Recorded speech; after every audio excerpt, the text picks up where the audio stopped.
Otep à tous, bien-aimés frères et sœurs. Vous savez, il y a quelque chose que les dirigeants africains doivent maintenant cesser de pratiquer. Vous allez remarquer que les dirigeants africains ne font jamais rien sans solliciter l'aide occidentale. Vous savez, c'est incroyable que des pays qui ont tout pour se développer, qui ont tout pour vivre même en autarcie. Les pays africains, ils peuvent vivre en autarcie sans avoir besoin de quelques pays que ce soit. Mais nos ancêtres faisaient comment? L'Égypte ancienne, ils avaient quoi? Ils allaient ailleurs demander quoi que ce soit? Non. On peut produire. C'est vrai. La technologie, nous ne la maîtrisons pas encore complètement. Ça, c'est vrai. Ce n'est pas une raison pour que nous puissions courir après des gens qui ne veulent même pas nous donner justement cette putain de technologie. Il n'y a pas de transfert de technologie avec les Occidentaux. Les Européens ont bien dit, c'est Helmut Kohl qui a parlé, qui dit « La Chine nous a échappé, mais heureusement nous avons encore l'Afrique qui est demandeur. » En d'autres termes, si la Chine a pu se développer, et aujourd'hui elle est notre concurrent, il faut qu'on fasse tout pour que l'Afrique ne puisse jamais se développer. Mais vous avez quand même des chefs d'État africains qui brillent par la flatterie.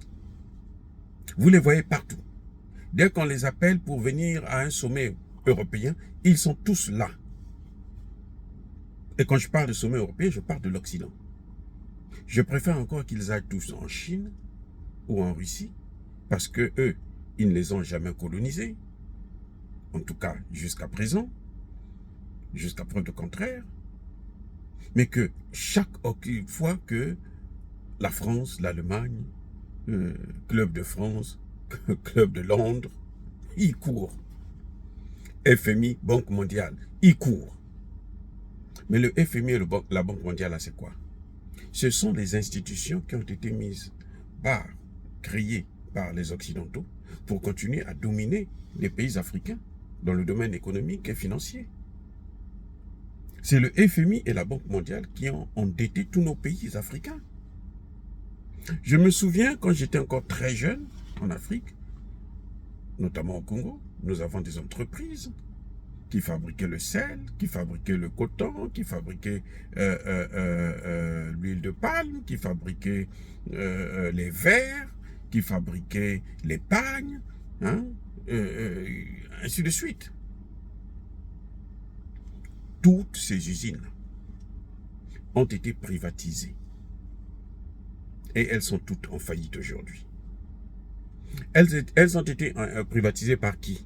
Mais par les Occidentaux, par la Banque mondiale et le FMI, qui, en contrepartie des subventions qu'ils donnaient, des aides, hein, des dettes, j'allais dire, le vrai mot c'est ça, des dettes qu'ils nous accordaient, des crédits plutôt qu'ils nous accordaient, ils demandaient à ce qu'on puisse privatiser tout ce qui appartenait à l'État.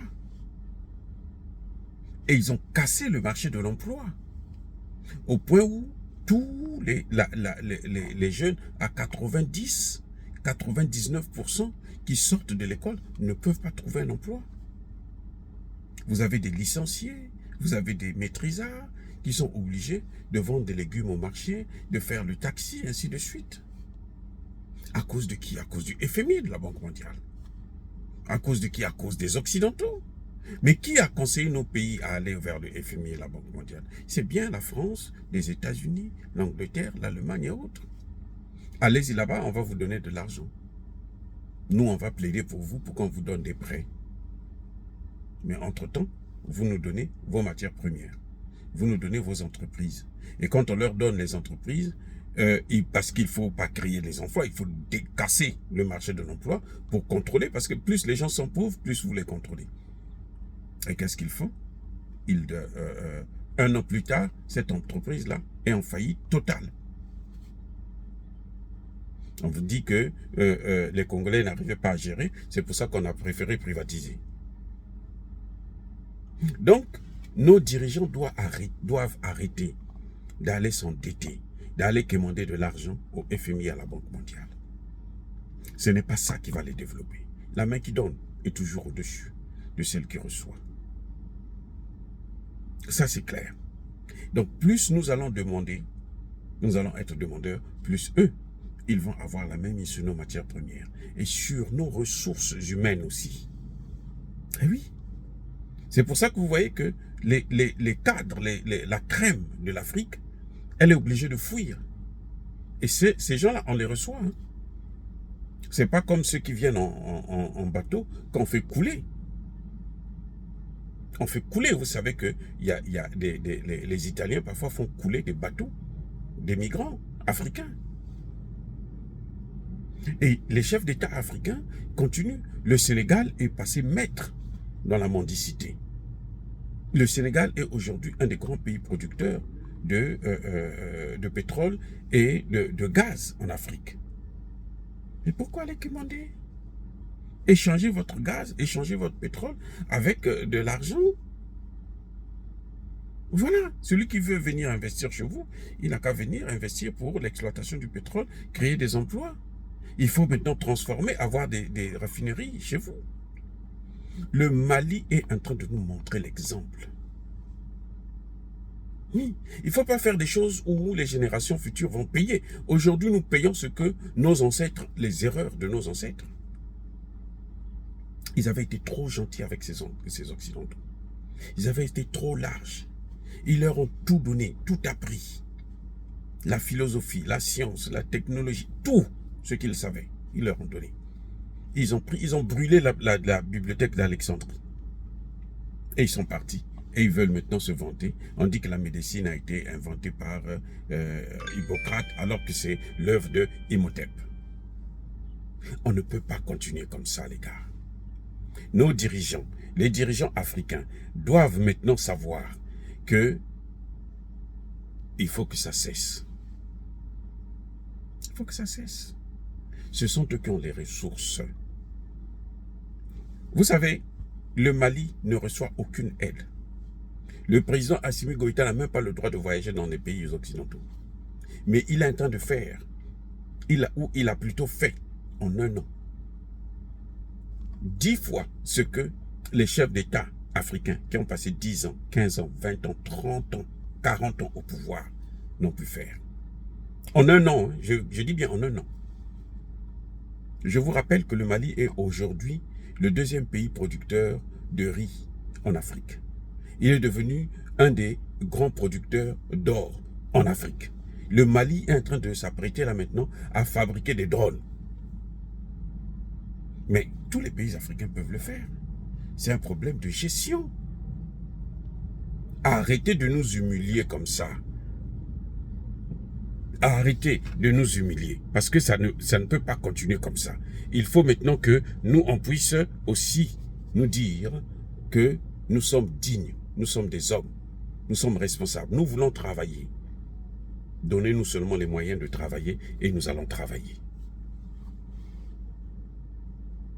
Le Centrafrique, dans une certaine mesure, essaye de le faire, essaye. Mais le Centrafrique est encore aussi toujours demandeur. Toujours, non, nous, on veut coopérer avec tout le monde. Nous, on a fermé la porte à personne. Nous, on attend que... Non. Le Mali n'a l'aide de personne. Il achète des armes. Il équipe son armée. Il paye ses salaires. Ainsi de suite. Même pendant sous l'embargo. Mais tous les pays africains ont les mêmes moyens que le Mali a. Le Mali n'est pas le pays le plus riche d'Afrique. Tous les pays africains sont riches. En tout cas, Afrique noire. Vous savez qu'aujourd'hui, les experts montrent que le Centrafrique est plus riche que le Congo démocratique. Oui. Donc, arrêtez d'aller toujours vous soumettre, vous agenouiller devant ces blancs. Parce que ils finissent par... C'est pour ça que, vous voyez, même des sénateurs de merde peuvent se permettre d'insulter nos ministres des Affaires étrangères, nos présidents, ainsi de suite. Ça n'a aucun sens. Aucun sens de se faire toujours humilier alors que vous avez tout dans les mains. C'est comme si quelqu'un qui a le poisson dans la main et qui prie, Dieu, donne-moi le poisson. Ça n'a aucun sens. Il suffit de le prendre, le préparer, le chauffer et le manger. Dire cela, c'est inciter à la haine ou à la violence. Non. Yaba colère, encore une fois de plus, bien-aimés frères et sœurs, soyez bénis, abondamment bénis par le Dieu de Kémite et par nos ancêtres angélisés. Mais que tous ceux qui persécutent le continent africain le pillent et le déstabilisent, qu'ils soient noirs, blancs, chinois, arabes, indiens, qui qu'ils soient maudits, punis, foudroyés, neutralisés, effacés, écrasés par ce Dieu de Kémite et par nos ancêtres angélisés. Vive l'Afrique éternelle, j'ai dit et j'assume.